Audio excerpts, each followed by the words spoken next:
दोस्तों, सत्य के प्रयोग यानी my experiments with truth Mahatma Gandhi की आत्मकथा का नाम है ये। और आज मैं इसे आपके लिए शुरू कर रहा हूँ इस उम्मीद से कि आप लोग मेरे अगले ऑडियोज़ भी सुनेंगे और इस पूरी आत्मकथा को रिकॉर्ड करने में मुझे हौसला देंगे। तो आज मैं सिर्फ प्रस्तावना पढ़ रहा हूँ। मुझे यकीन है कि आप पूरा वीडियो देखेंगे, यानी कि इस पूरे ऑडियो को सुनेंगे, ताकि मैं अगला एपिसोड भी आपके लिए लाऊं। तो प्रस्तावना। गांधी जी ने साबरमती आश्रम में मार्गशीर्ष शुक्ल 11 1982 को ये लिखा था, ये प्रस्तावना लिखी थी। 4 या 5 वर्ष पहले निकट के साथियों के आग्रह से मैंने आत्मकथा लिखना स्वीकार किया था और उसे आरंभ भी कर दिया था, किंतु फुलस्केप का एक पृष्ठ भी पूरा नहीं कर पाया था कि इतने में बम्बई की ज्वाला प्रकट हुई और मेरा शुरू किया हुआ काम अधूरा रह गया। उसके बाद तो मैं ऐसे व्यवसायों में फंसा कि अंत में मुझे यरवड़ा का अपना स्थान मिला। भाई जयराम दास भी वहाँ थे। उन्होंने मेरे सामने अपनी ये मांग रखी कि दूसरे सब काम छोड़कर मुझे पहले आत्मकथा ही लिख डालनी चाहिए। मैंने उन्हें जवाब दिया कि मेरा अभ्यासक्रम बन चुका है और उसके समाप्त होने तक मैं आत्मकथा का आरंभ नहीं कर सकूंगा। अगर मुझे अपना पूरा समय यरवड़ा में बिताने का सौभाग्य प्राप्त हुआ होता तो मैं ज़रूर आत्मकथा वहीं लिख सकता था, परंतु अभी अभ्यासक्रम की समाप्ति में भी 1 वर्ष बाकी था कि मैं रिहा कर दिया गया। उससे पहले मैं किसी तरह आत्मकथा का आरंभ भी नहीं कर सकता था, इसलिए वो लिखी नहीं जा सकी। अब स्वामी आनंद ने फिर वही मांग की है। मैं दक्षिण अफ्रीका के सत्याग्रह का इतिहास लिख चुका हूँ, इसलिए आत्मकथा लिखने को ललचाया हूँ। स्वामी जी की मांग तो यही थी कि मैं पूरी कथा लिख डालूं और फिर वो पुस्तक के रूप में छपे। मेरे पास इकट्ठा इतना समय नहीं है। अगर लिखूं तो नवजीवन के लिए ही मैं लिख सकता हूँ। मुझे नवजीवन के लिए कुछ तो लिखना ही होता है, तो आत्मकथा ही क्यों न लिखूं। स्वामी ने मेरा ये निर्णय स्वीकार किया और अब आत्मकथा लिखने का अवसर मुझे मिला। किंतु ये निर्णय करने पर एक निर्मल साथी ने सोमवार के दिन, जब मैं मौन में था, धीमे से मुझे यूं कहा, आप आत्मकथा क्यों लिखना चाहते हैं? ये तो पश्चिम की प्रथा है, पूर्व में तो किसी ने लिखी जानी नहीं, और लिखेंगे क्या? आज जिस वस्तु को आप सिद्धांत के रूप में मानते हैं उसे कल मानना छोड़ दें तो, अथवा सिद्धांत का अनुसरण करके जो भी कार्य आज आप करते हैं उन कार्यों में बाद में हेरफेर करें तो। बहुत से लोग आपके लेखों को प्रमाणभूत समझकर उनके अनुसार अपना आचरण गढ़ते हैं। वे गलत रास्ते चले जाएं तो। इसलिए सावधान रहकर फिलहाल आत्मकथा जैसी कोई चीज़ न लिखें तो क्या ठीक न होगा? इस दलील का मेरे मन पर थोड़ा बहुत असर हुआ, लेकिन मुझे आत्मकथा कहाँ लिखनी है? मुझे तो आत्मकथा के बहाने सत्य के जो अनेक प्रयोग मैंने किए हैं उनकी कथा लिखनी है। ये सच है कि उनमें मेरा जीवन ओतप्रोत होने के कारण कथा एक जीवन वृत्तांत जैसी बन जाएगी, लेकिन अगर उसके हर पन्ने पर मेरे प्रयोग ही प्रकट हों तो मैं स्वयं उस कथा को निर्दोष मानूंगा।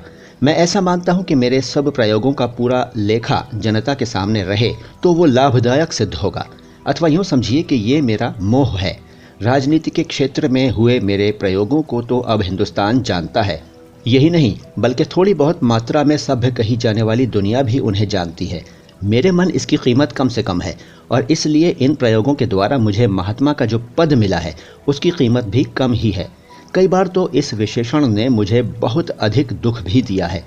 मुझे ऐसा एक भी क्षण याद नहीं है जब इस विशेषण के कारण मैं फूल गया हूँ, लेकिन अपने आध्यात्मिक प्रयोगों का, जिन्हें मैं ही जान सकता हूँ और जिनके कारण राजनीति के क्षेत्र में मेरी शक्ति भी जन्मी है, वर्णन करना मुझे अवश्य ही अच्छा लगेगा।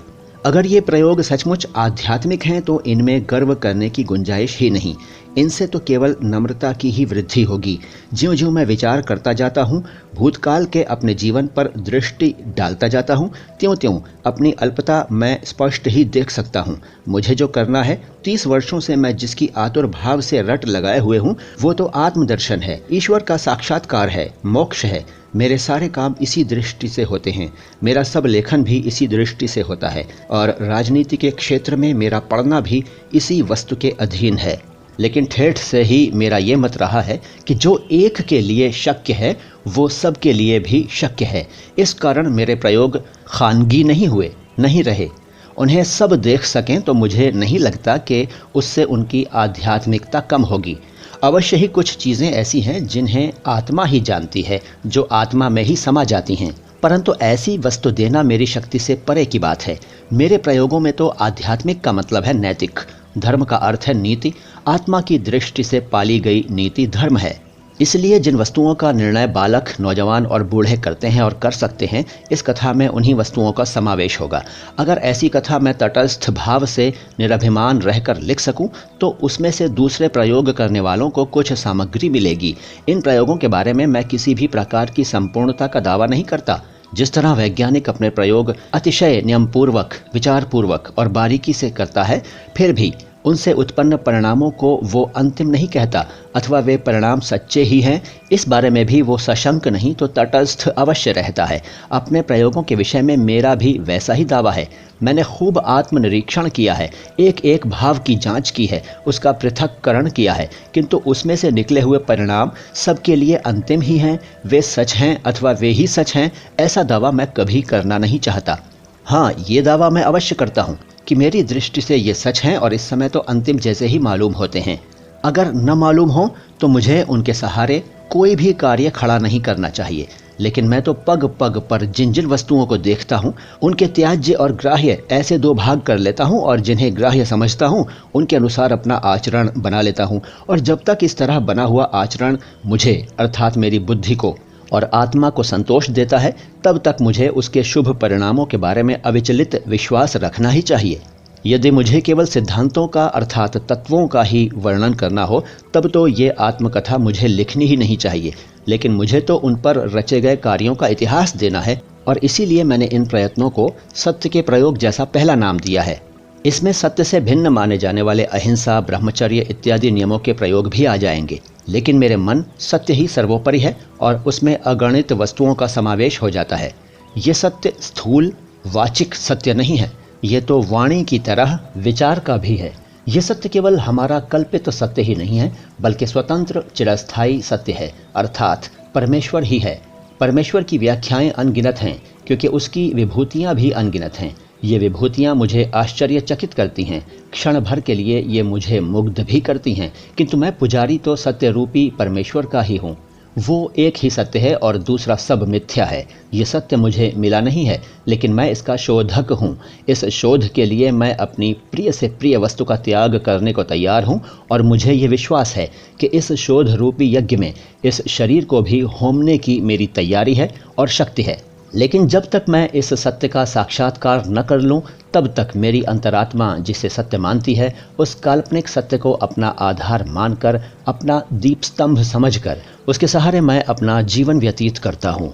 यद्यपि ये मार्ग तलवार की धार पर चलने जैसा है, तो भी मुझे ये सरल से सरल लगा है। इस मार्ग पर चलते हुए अपनी भयंकर भूलें भी मुझे नगण्य सी लगी हैं, क्योंकि वैसी भूलें करने पर भी मैं बच गया हूँ और अपनी समझ के अनुसार आगे बढ़ा हूँ। दूर दूर से विशुद्ध सत्य की, ईश्वर की झांकी भी मैं कर रहा हूँ। मेरा ये विश्वास दिन प्रतिदिन बढ़ता जाता है कि एक सत्य ही है, उसके अलावा दूसरा कुछ भी इस जगत में नहीं है। यह विश्वास किस प्रकार बढ़ता गया है, इसे मेरा जगत अर्थात नवजीवन इत्यादि के पाठक जानकर मेरे प्रयोगों के साझेदार बनना चाहें और उस सत्य की झांकी भी मेरे साथ करना चाहें तो भले करें। साथ ही मैं ये भी अधिकाधिक मानने लगा हूँ कि जितना कुछ मेरे लिए संभव है, उतना एक बालक के लिए भी संभव है, और इसके लिए मेरे पास सबल कारण हैं। सत्य की शोध के साधन जितने कठिन हैं, उतने ही सरल भी हैं। वे अभिमानी को असंभव मालूम होंगे और एक निर्दोष बालक को बिल्कुल संभव लगेंगे। सत्य के शोधक को रजकण से भी नीचे रहना पड़ता है। सारा संसार रजकणों को कुचलता है, पर सत्य का पुजारी तो जब तक इतना अल्प नहीं बनता कि रजकण भी उसे कुचल सकें, तब तक उसके लिए स्वतंत्र सत्य की झांकी भी दुर्लभ है। ये चीज़ वशिष्ठ विश्वामित्र के आख्यान में स्वतंत्र रीति से बताई गई है। ईसाई धर्म और इस्लाम भी इसी वस्तु को सिद्ध करते हैं। मैं जो प्रकरण लिखने वाला हूँ, उनमें यदि पाठकों को अभिमान का भास हो, तो उन्हें अवश्य ही समझ लेना चाहिए कि मेरी शोध में खामी है और मेरी झांकियाँ मृग जल के समान हैं। मेरे समान अनेकों का क्षय चाहे हो, पर सत्य की जय हो। अल्पात्मा को मापने के लिए हम सत्य का गज कभी छोटा न करें। मैं चाहता हूं कि मेरे लेखों को कोई प्रमाणभूत न समझें। यही मेरी विनती है। मैं तो सिर्फ ये चाहता हूँ कि उनमें बताए गए प्रयोगों को दृष्टांत रूप मानकर सब अपने अपने प्रयोग यथाशक्ति और यथामति करें। मुझे विश्वास है कि इस संकुचित क्षेत्र में आत्मकथा के मेरे लेखों से बहुत कुछ मिल सकेगा, क्योंकि कहने योग्य एक भी बात मैं छिपाऊंगा नहीं। मुझे आशा है कि मैं अपने दोषों का ख्याल पाठकों को पूरी तरह दे सकूंगा। मुझे सत्य के शास्त्रीय प्रयोगों का वर्णन करना है। मैं कितना भला हूँ इसका वर्णन करने की मेरी तनिक भी इच्छा नहीं है। जिस गज से स्वयं मैं अपने को मापना चाहता हूँ और जिसका उपयोग हम सबको अपने अपने विषय में करना चाहिए, उसके अनुसार तो मैं अवश्य कहूँगा कि मौसम कौन कुटिल खलकामी, जिन तनु दियो ताहि बिसरायो, ऐसो निमक हरामी। क्योंकि जिसे मैं संपूर्ण विश्वास के साथ अपने श्वासोच्छ्वास का स्वामी समझता हूँ, जिसे मैं अपने नमक का देने वाला मानता हूँ, उससे मैं अभी तक दूर हूँ। ये चीज़ मुझे प्रतिक्षण खटकती है। इसके कारण रूप अपने विकारों को मैं देख सकता हूँ, पर उन्हें अभी तक निकाल नहीं पा रहा हूँ। परंतु इसे यहीं समाप्त करता हूँ। प्रस्तावना में से मैं प्रयोग की कथा में नहीं उतर सकता, वो तो कथा प्रकरणों में ही मिलेगी। मोहनदास करमचंद गांधी। दोस्तों, ये थी गांधी जी की आत्मकथा सत्य के प्रयोग की प्रस्तावना। अब मैं अगली मुलाकात में मूल आत्मकथा शुरू करूंगा। आपका बहुत बहुत शुक्रिया कि आपने मुझे यहाँ तक सुना। आगे भी सुनते रहिएगा, तभी मुझे हौसला मिलेगा। मैं मोइन शमसी हूँ। ये चैनल है नो बकवास बातें खास। शुक्रिया।